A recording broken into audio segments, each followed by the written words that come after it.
What if I told you we booked our entire honeymoon in Italy through Costco Travel? 4 cities, luxury hotels, and private transfers, all for about $3,000 per person. Today, I'll be showing you exactly what was included and how I also saved thousands on our flights by using points so that you can do it too.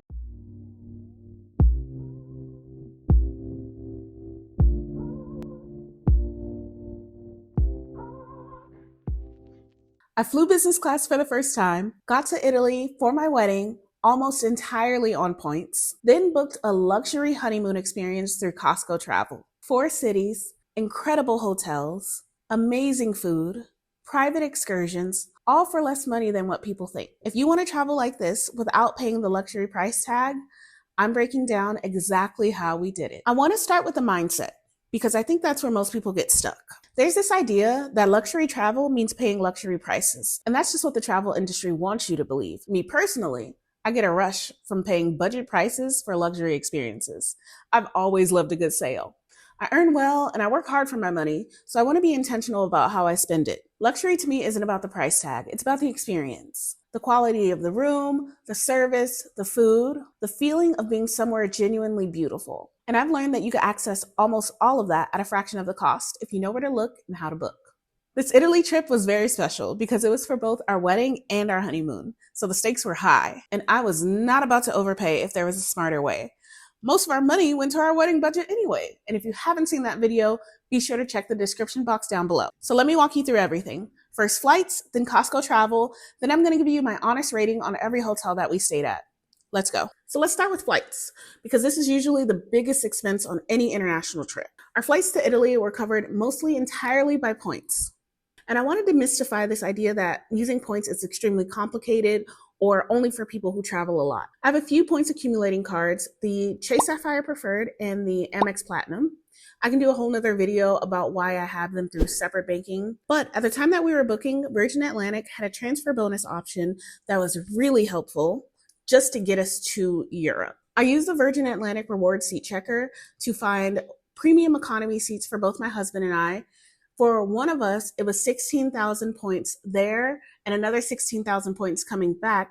So about 32,000 points for one of us round trip. In total for the two of us, 64,000 points. But I think at the time, Chase was doing a 65% transfer bonus. So if you're good with math, whatever 65% backwards would be, that's how many points I actually used. And on the way back, this was my favorite part.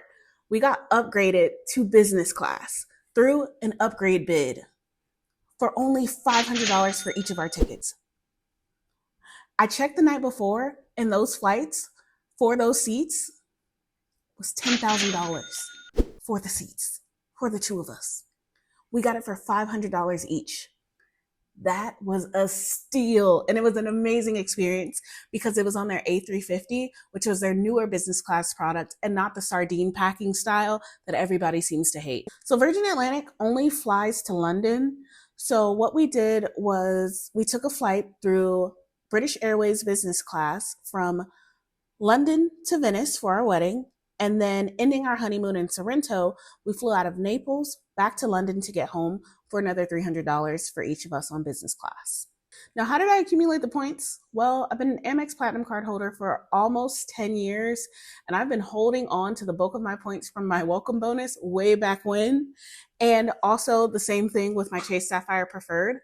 But know this, that if you spend strategically on these cards, like the Chase Sapphire Preferred, you get 3 times the points on groceries, and I'm at Costco all the time, foreshadowing to Costco Travel. It's perfect for that because you're getting 3 times points there. And then the Amex Platinum, you get 5 times points on travel. So all the flights that I booked or helped book for, like my mom, our photographer, our business class flights from London to Venice, Naples to London, all those that required cash, or any other travel that I do throughout life, it's a quick way to acquire some points. So the key takeaway is that to play the points game, you don't have to do any crazy spending. You just need to be strategic in how you're accumulating your points and through which cards. Pro tip, set up your Chase Sapphire and Amex Platinum now if you don't have them, and use your Amex for travel booking. for the 5 times points options, and use your chase for dining and everyday spending, and let the points accumulate naturally so you can save them for a trip that matters. Another pro tip: follow some of the finance and credit card travel points hackers, one being the Points Guy. They are really good at notifying you at when a transfer bonus is available or when certain airlines or hotels are hosting sales so that you can transfer your points then. Now, Costco Travel. Let me explain why this is one of the best kept secrets in luxury travel. Costco has some serious purchasing power with some of these hotels because they book in such high volumes. They can negotiate discounted rates and include things like late checkout, daily breakfast included, resort credits, and room upgrades that would cost extra elsewhere. Their luxury tier includes packages of 4 to 5 star hotels at prices that genuinely surprised me. And because it's Costco, if something goes wrong, their customer service is top tier in comparison to other third-party booking sites. We actually experienced this firsthand. Something went wrong in the booking site where our private transfer from Rome to Sorrento didn't get booked, and they were able to book that for us without an additional cost to make up for it. And funny enough, that same driver ended up being our private driver for our Amalfi Coast tour. So sometimes the mix-up becomes a memory. So here we are on the Costco website. We booked the Italy tour, the Venice, Florence, Rome, and Sorrento. The way it works is flexible. You choose how long you want to stay in each city, and different properties will populate based on your dates. So you can scroll through and select the hotel and room type that you want. You're not locked in to the first option that appears. We use their payment plan option. You place a $200 deposit and pay what you can along the way, as long as you're fully paid before your departure date. They give you a deadline a couple weeks before you leave, and the return policy is tied to that window. The flexibility made the whole trip feel more manageable financially. Now let me walk you through every single property we stayed at with my honest rating. To get to Venice, we literally left the day after our wedding to drive down, drop off our rental car, and drop my mom off at the airport. And from there, us and our photographer caught a water taxi down through the Venice canals to get dropped off at our hotel. That arrival alone was a moment. My husband cried. Hotel Papadopoli was cool. Breakfast was nice. The area where breakfast is served was absolutely beautiful. And it was a great start to our trip. That really set the tone. We had dinner there once and it was okay. We had the risotto, didn't really blow us away. The location though was perfect. It was right across the street, well, the water street from the train station, which was great for our travel from Venice to Florence. And it was right across from this really popular place on TikTok. We didn't get to eat there, but there was a line outside each day. We actually ate across from that place when our friends came to visit us. That place was really good. They only spoke Italian, so you know the food was good.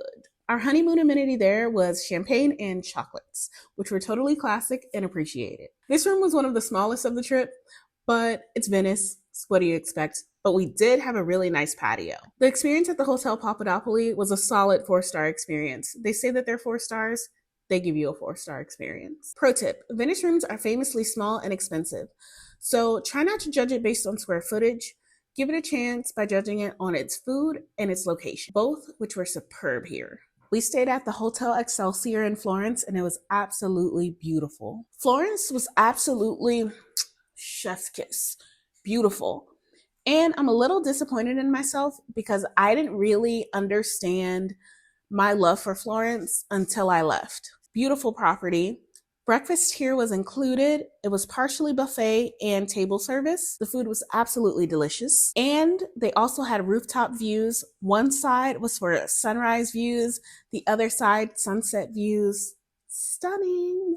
The room here was more spacious than Venice with some beautiful touches and finishes. And also at this property, they included some hotel credits, so we used it to book some room service and totally worth it. One thing to note is that Hotel Excelsior is a Marriott property, and because we booked through Costco Travel, apparently we weren't able to get our hotel points, and I need my points. So if loyalty points matter to you, please take that into consideration. Overall, this was one of my favorite properties on the entire trip. The service was warm without being too pushy.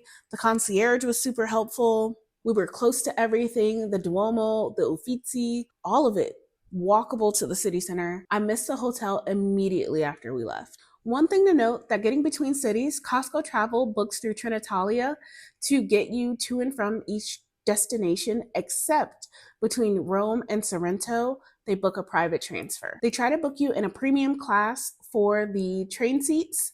And I think for the luxury option, you do have the option to upgrade to the business class option for your train. Pro tip, be sure to print out your train tickets for Costco Travel. Rome introduced me to the Anantara Palazzo Niati, and I was not prepared. This hotel's foundation sits directly over Roman baths, and it's pretty cool to see down on the base level floors. This is a 5-star hotel that gives you a 5-star experience. For example, breakfast came with live music, a pianist playing every morning.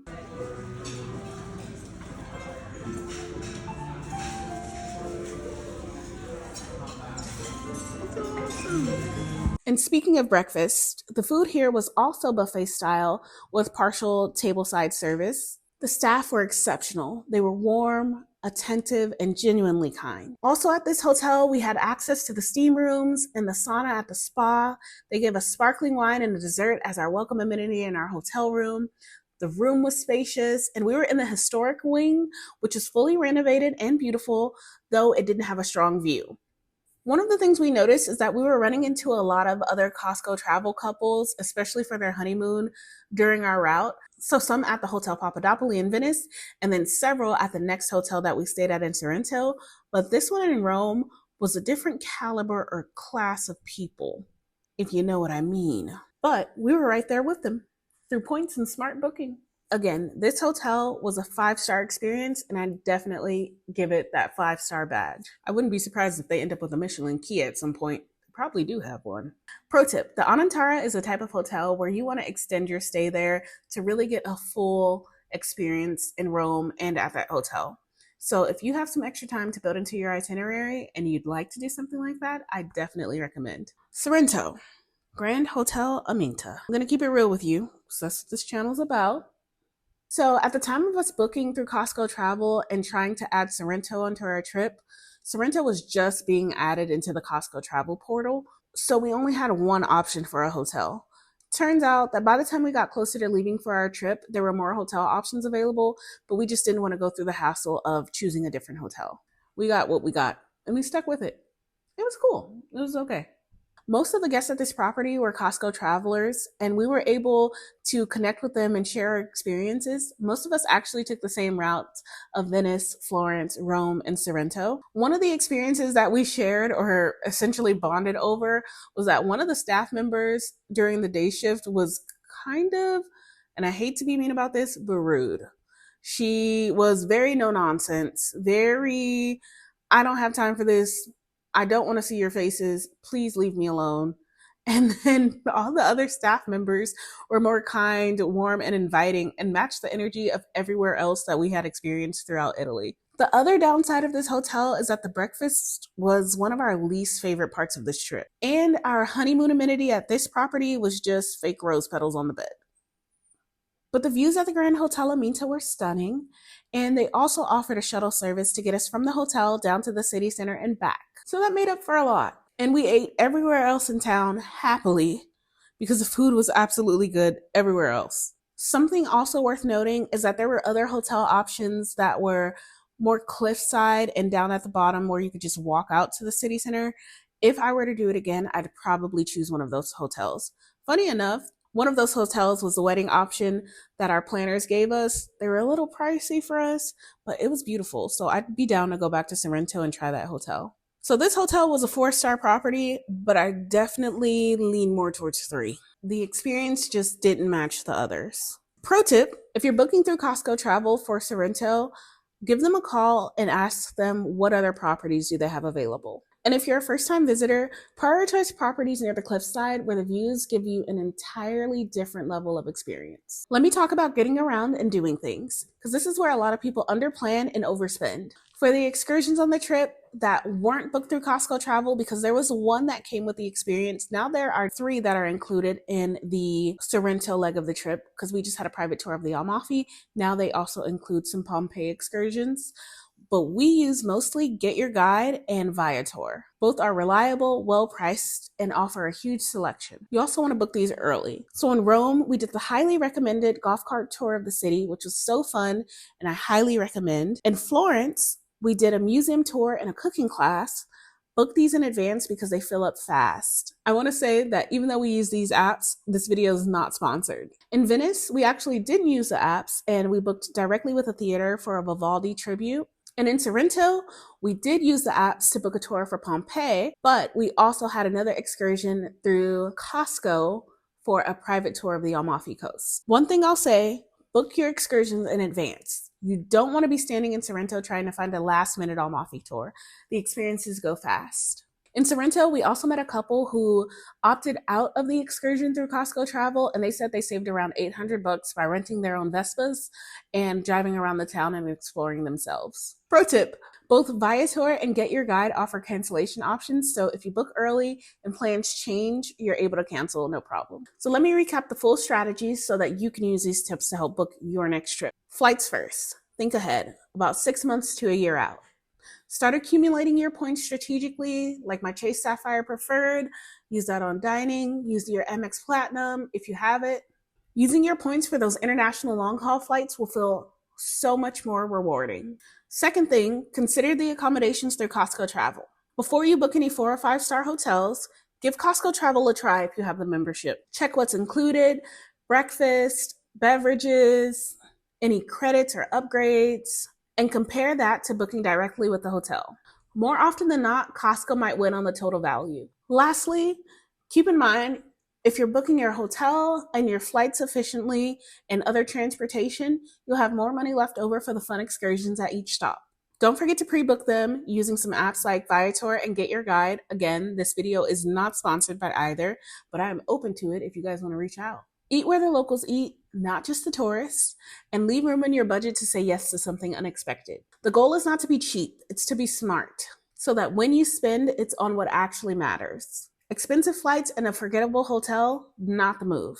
But staying at beautiful properties, experiencing incredible foods and excursions, that's the play. This was a content I wish I knew existed while I was figuring all of this out. I figured it out through research, trial and error, and just deciding I wasn't going to overpay for luxury travel experiences anymore. And now it's one of my favorite things to share because luxury travel isn't just for a certain type of person with a certain type of income. So if you want more of this, credit card breakdowns, hotel deep dives, destination guides, subscribe, because that's what this channel is about to become. And drop a comment. Have you ever used Costco Travel? Would you want to use Costco Travel after this? Do you use points for your travel? Tell me any hacks you have and ask me anything you genuinely want to know. I can't wait to respond. And make sure you're giving this video a thumbs up. I'll see you in my next one. Bye.